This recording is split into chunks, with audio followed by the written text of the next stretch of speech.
Mark, I'm really sorry that we're starting this podcast by interrupting your breakfast.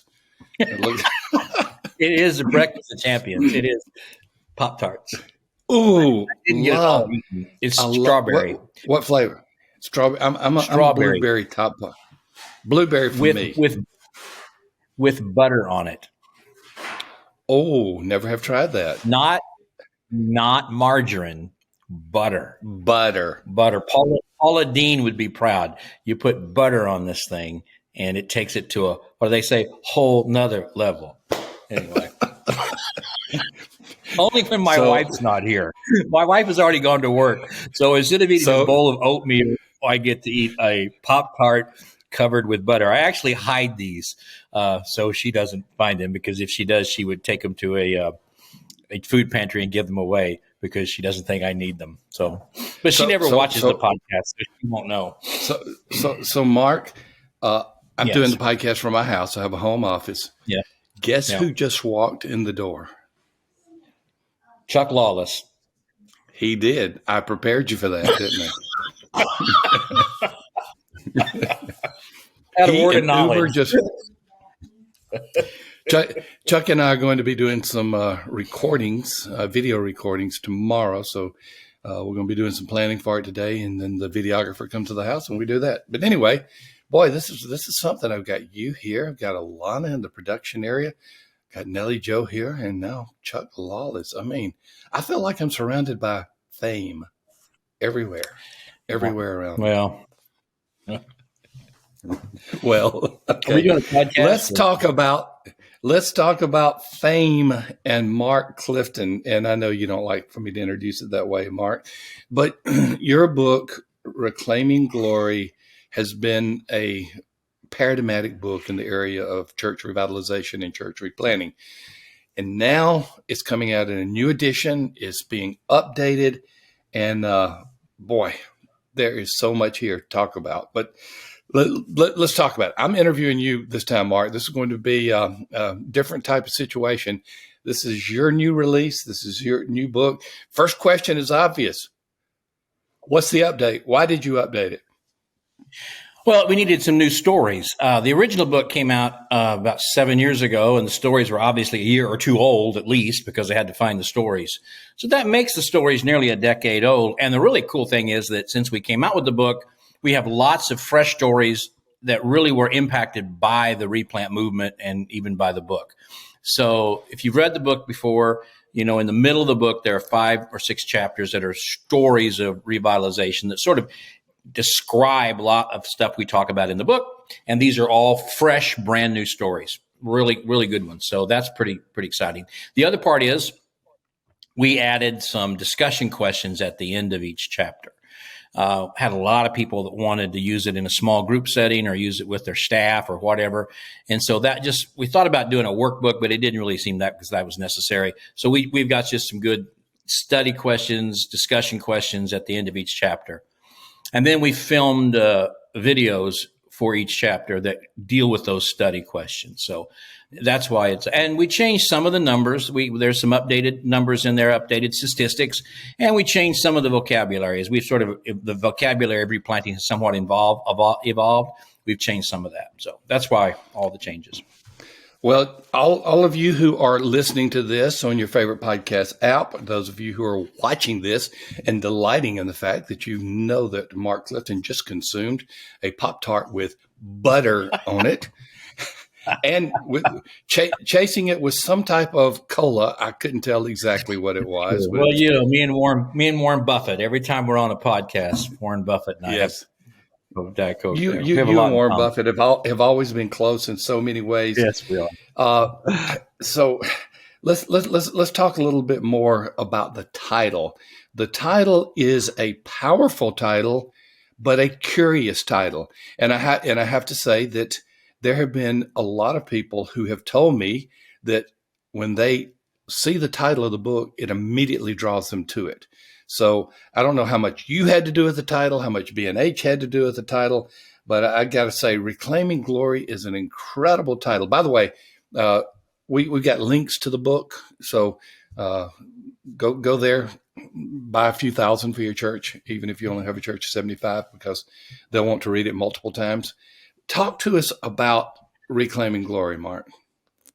Well, I really didn't want to, frankly, I did not want to write a book on revitalization because people like you and Chuck Lawless and Lyle Schaller. I mean, there's so much out there, guys who are so much more gifted in writing. I am not a writer.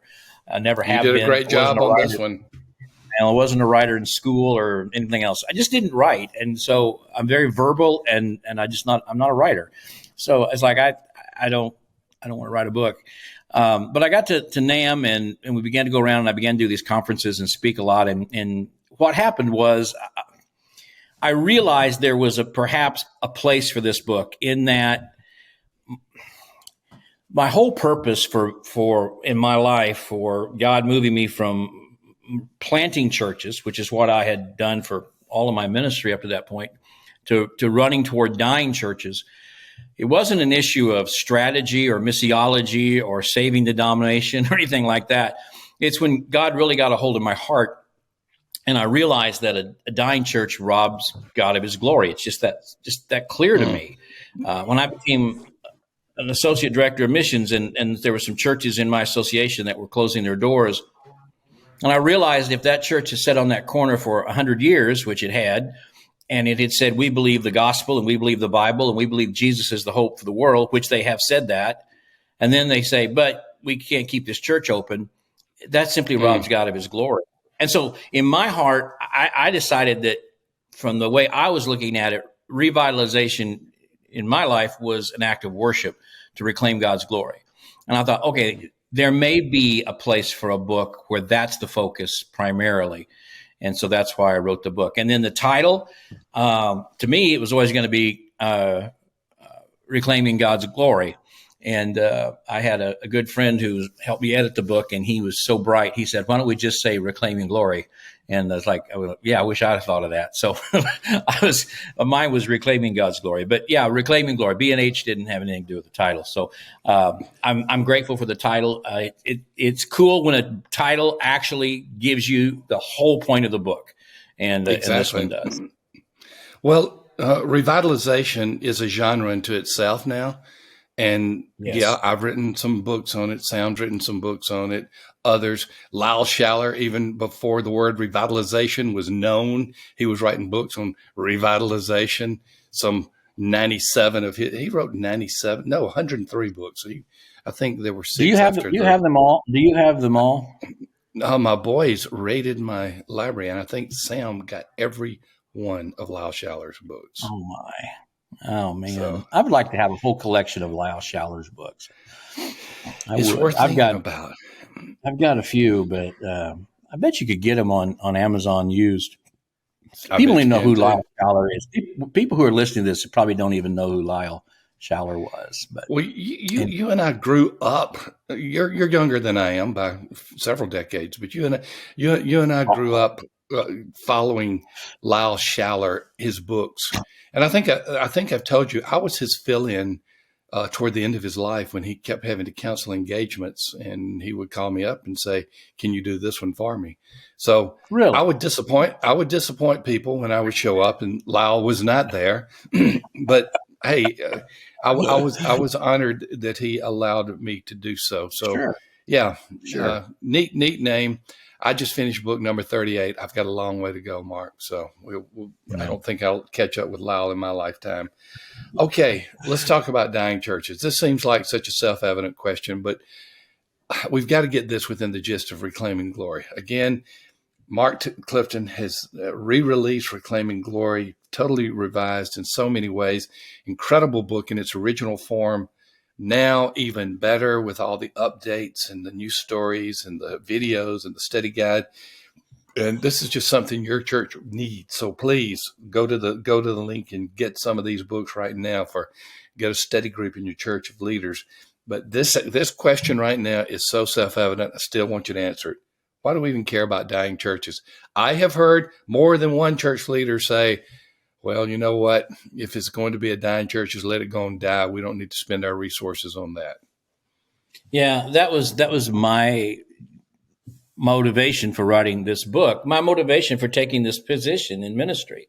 Because as a church planter for 25 years, I didn't care about dying churches. In fact, I'm sorry to say that, but I'm being transparent and honest about that. Sure. I worked for the old Southern Baptist Home Mission Board and even for the North American Mission Board after it transitioned, and we didn't care about dying churches. We felt like that was Lifeway's problem. Lifeway helps dying churches. It's like, we're only doing the new stuff, right? We don't deal with that old stuff. And the thought was, we have a limited amount of resources. Why would we take our limited resources that we are stewards of from people who give money for missions, and we put it in a place that's already shown they don't have the ability to use it properly? That it's like pouring good money after bad and good resources after bad. And so for many, many years, for decades, really forever, the missions agency was like, we put fuel where there's already receptivity. We don't put fuel where there's nothing going on. And to be fair, so that was a church growth principle in many ways. it was The always principle of receptivity. So I'm interrupting you, but go on. No, you're right. The principle of receptivity. You go where they act. And in fact, if you want to, you can look at Henry Blackaby, who has nothing to do with church growth movement. And Henry would say, where you find out where God's at work and you join him in it. It's a little bit of the same kind of thing. You see something happening and you run toward it. But as I said, when I became a director of missions, I saw churches that died, and I became keenly aware. I was at a time in my life when I was really very much aware of God's glory. And I'll be frank about it. It's in my book, so it's there. I read Piper's little book, Let the Nations Be Glad. And one of the intro statements in that book is missions and evangelism are not ultimate. Worship is ultimate, because eventually missions and evangelism will end. But he said missions exist because worship doesn't. We do missions to bring people into the worship of God. And all of a sudden I thought, it just hit me that worship is ultimate. Everything is for the glory of God. All things are made for his glory. And then I thought, that question, the Lord just brought that to my mind. What about a dying church brings glory to God? And here's, I don't want to take too much time, but here's how I describe it. At Christmas, my wife likes me to put lights up on our bushes and trees in our house. And so I string up the lights for the grandkids. But then she wants me to take them down after Christmas. And I'd like to leave them up as my silent witness, but she makes me take them down. So I take them down. I am very, very ADD, and I'm very, I just am. And so I'm not task oriented.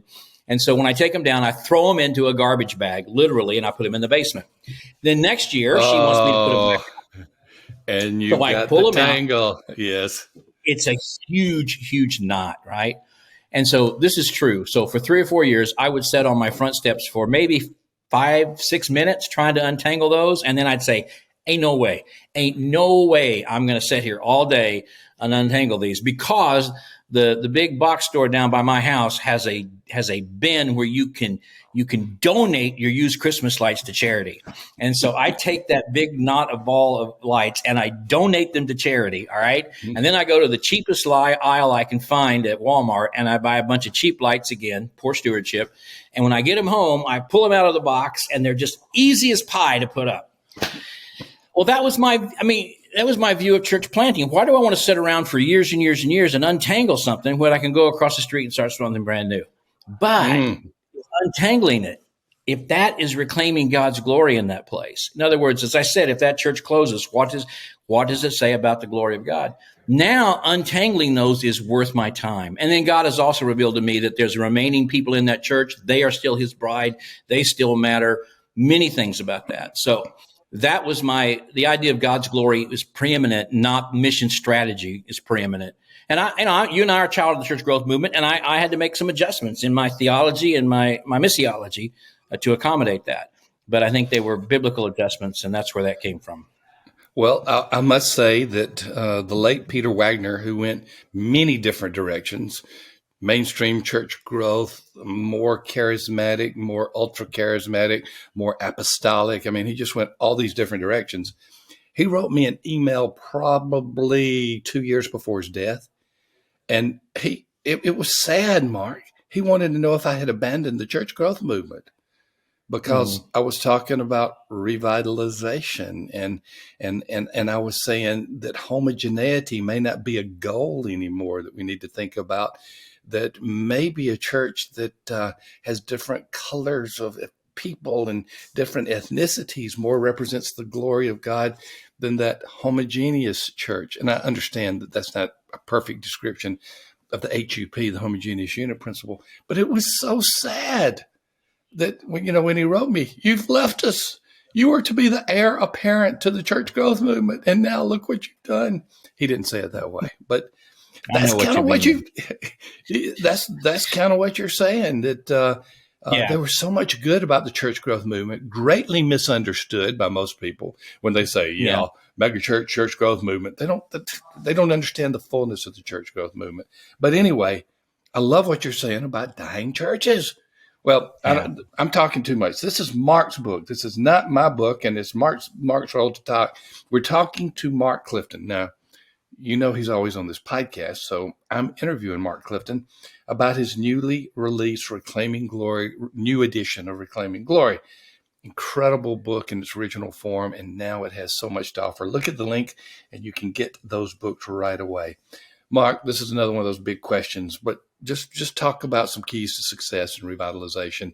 I know that's a library in itself, but just talk about some of them. You mean some of the individual churches? Yeah, Well, sure. individual churches, yeah. What So what do you, what yeah.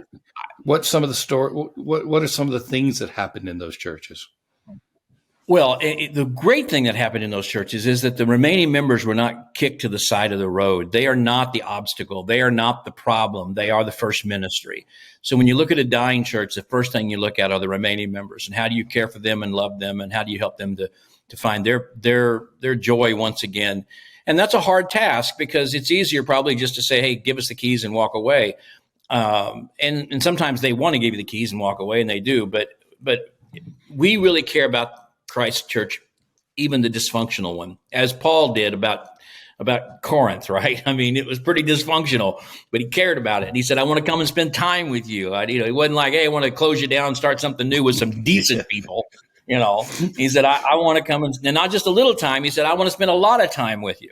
That is our model, that, we don't want to run away from these troubled churches. We want to run toward them and care for them, and let God use us as instruments of his grace to these remaining people. So, but as far as stories go, man, there's so many, Thom. There's a narrative that has changed just in the last decade, literally, where nobody was talking about dying churches. I mean, you wouldn't even use the word dying church in a lot of places.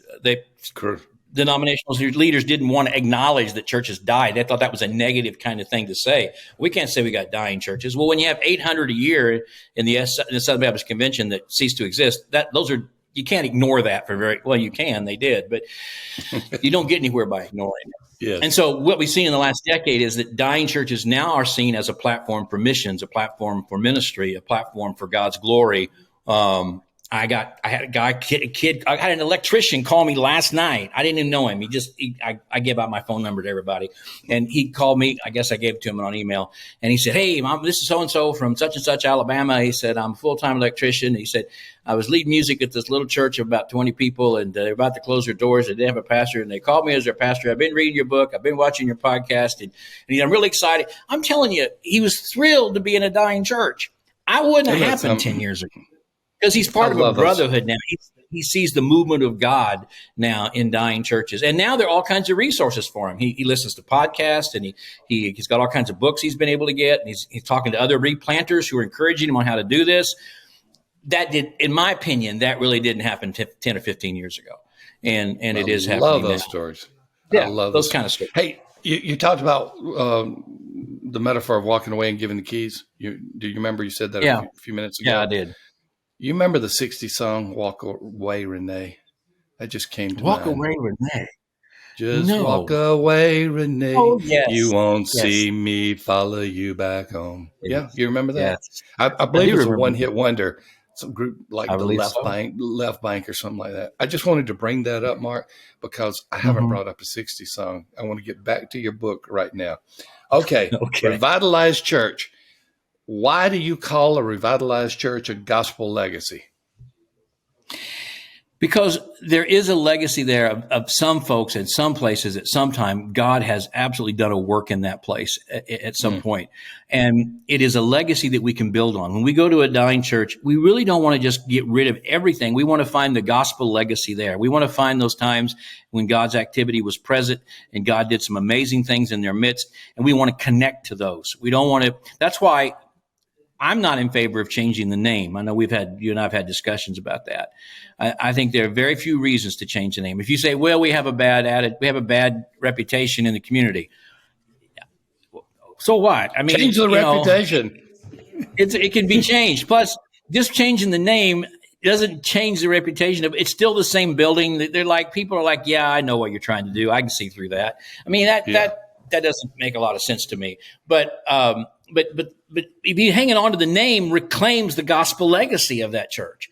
That church wasn't always a mess. There was probably a time when it wasn't. And so find that gospel legacy. That's the way you can connect to the remaining members too. You can help them celebrate what God has done in the past and realize that he will do something again in the future.